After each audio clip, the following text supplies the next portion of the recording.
única, una tarjeta que va primera vez también, por cierto, a medirse, ¿no?, en un proceso electoral. Decíamos antes de ir a la pausa que un factor determinante dentro del proceso va a ser la defensa del voto, que siempre es parte significativa de todo el plan de las organizaciones políticas para la participación en un contexto donde después del 28 de julio, bueno, hay sectores que temen que no se pueda construir esta estructura por lo que fue la detención de algunas personas que participaron en el acompañamiento del proceso electoral y que hoy, bueno, así este planteamiento de nuestra invitada, que nadie se sienta atado a una organización política, pero que sí puedan participar en el acompañamiento de la elección. Pero más allá de eso, también está el tema de la diversidad de opciones que hoy hay en el escenario. La oposición, en su momento, se dividió porque, bueno, hay quienes decían que no había que votar, que participar no tenía sentido, que había que desconocer a Maduro después del 2018, y plantearon el camino de la abstención, el camino de las sanciones, y eso llevó a un quiebre de la oposición. Hoy todos coinciden en el voto, hoy buena parte de la dirigencia política rechaza las sanciones, pero cada quien como desde su trinchera, es decir, no, pese a que todo el mundo coincide en el mismo camino, no todos caminan de la mano. Y eso también es un tema clave. Tenemos dos antecedentes importantes. El 2020, con la elección de la Asamblea Nacional, que de haber ido todos unidos, hoy la fracción de la oposición en la Asamblea no fueran 20 diputados, tal vez fueran un poco más. Y en 2021, si se hubiese ido con un solo candidato en todos los estados, la oposición tuviera, algunos dicen 10, otros van más allá, dicen 15, 14. Y bueno, hoy se unen esas dos realidades, ¿no?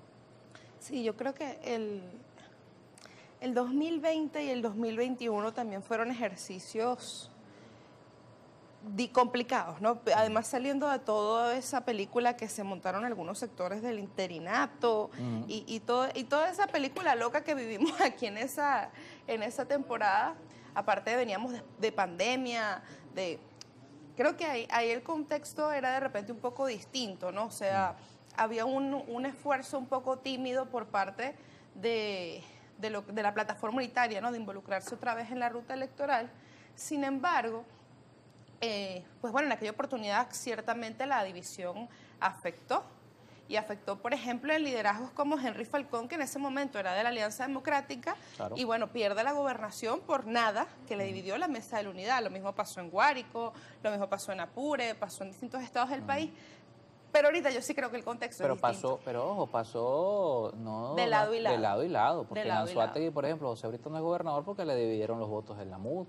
O el caso, por ejemplo, Lady Gómez no es gobernadora porque le dividieron los votos en la MUD. Sí, claro. Una reflexión en todos los sentidos. Sí, totalmente pasó así. Sin embargo, yo creo que ahorita el contexto es muy diferente porque hemos tenido un ejercicio de 5 años de la Asamblea Nacional en donde estos 20 diputados principales, pues bueno, han tenido la oportunidad de ser el factor de la oposición en la Asamblea Nacional, del cual yo, por ejemplo, soy suplente. Y la verdad es que yo creo que ese sector en este momento está bastante mermado y bastante rechazado, y yo no quiero caer aquí en alacranes, en no alacranes, en los buenos, los dignos y los malos, ni tampoco generalizar, digamos, a la totalidad de ese grupo, pero sí creo que para hacer oposición hay que oponerse. Y hay sectores que dicen ser de oposición, pero es que no se oponen a nada. O sea, más bien es al revés, ¿no? Es como una aplaudidera a todo lo que plantea el gobierno y además, pues bueno, una crítica destructiva y terrible hacia todo lo que representa el liderazgo opositor en su conjunto. Pero hemos hablado acá, por cierto, con algunos, que es extraño que un opositor pida que inhabiliten a otro opositor. Eso lo hemos planteado aquí a varios que piden precisamente eso. Sí, entonces yo creo que es muy difícil hablar de que, bueno, la oposición va dividida, porque es que la verdad es que sí, yo reconozco que existen algunos dirigentes que están fuera de esta alianza y que ojalá, pues en un futuro podamos confluir todos en el mismo camino, pero es que hay muchos otros que yo te voy a decir algo, eso no divide a la oposición porque es que para hacer oposición hay que oponerse. Y en ese sentido, yo creo que el país está muy claro y eso se vio en lo que pasó el año pasado.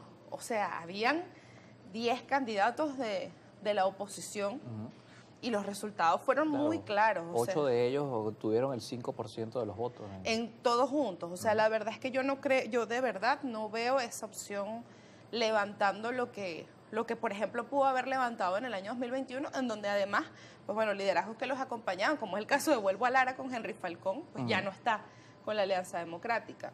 Además que ellos también, pues, entiendo que tienen varias divisiones ahí Sí, claro. internas No. y llevan 2 y 3 candidatos también en los distintos estados. Por ejemplo, en Falcón, Javier Bertucci es un candidato, Copey lleva otro, ustedes llevan otro, y así, Sí. bueno, el resto del país. Sí, sí, sí. O sea, yo no, de verdad que a mí no me preocupa tanto lo que pueda hacer ese sector, porque es que los números están ahí.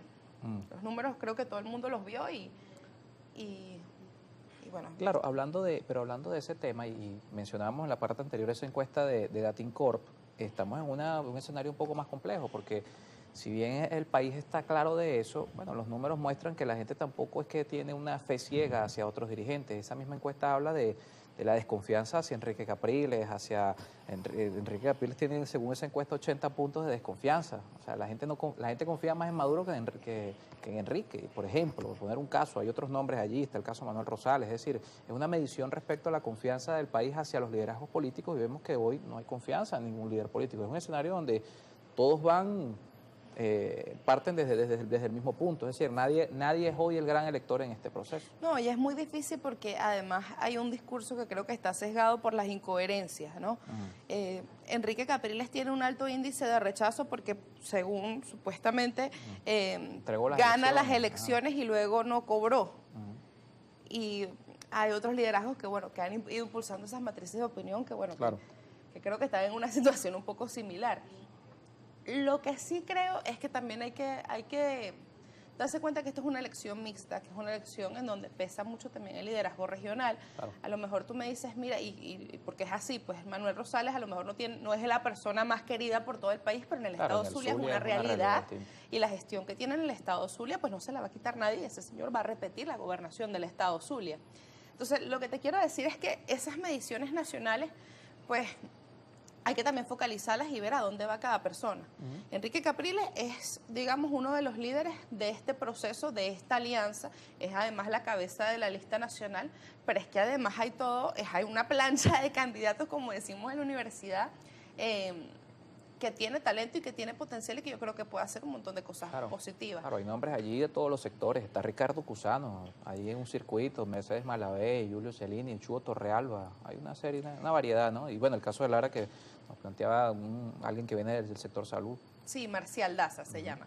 Sí, yo creo que la cantidad de candidatos nuevos que hay, que la gente además tiene un reconocimiento, digamos, por un liderazgo no tan político, sino más, digamos, desde la sociedad civil, o de repente gente que te genera una empatía. ¿Quién puede decir que Juan Requesén es una persona que no es de la oposición y que no ha luchado en este país por la ruta democrática?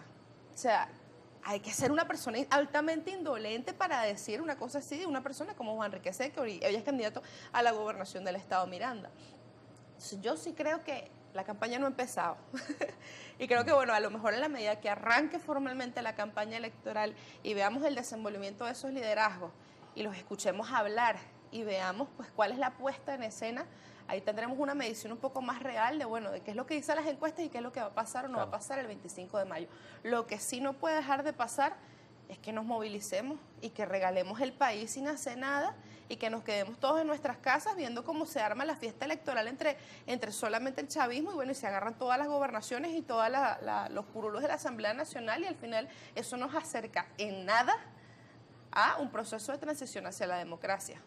O de un cambio político que la gente también está esperando. Gracias por acompañarnos. Muchas gracias, esta mañana. Carlos. Vanessa Robertazo con nosotros en estudio, candidata a diputada a la Asamblea Nacional por Única y por Un Nuevo Tiempo. 8:06. Gracias a quienes también participaron. Se nos agotó el tiempo, lamentablemente por acá nos había escrito Jesús Jaime, Manuel Santiago y el doctor Luis Loyo y también Eduardo Hernández. Gracias por estar siempre con nosotros. A la pausa y seguimos con más.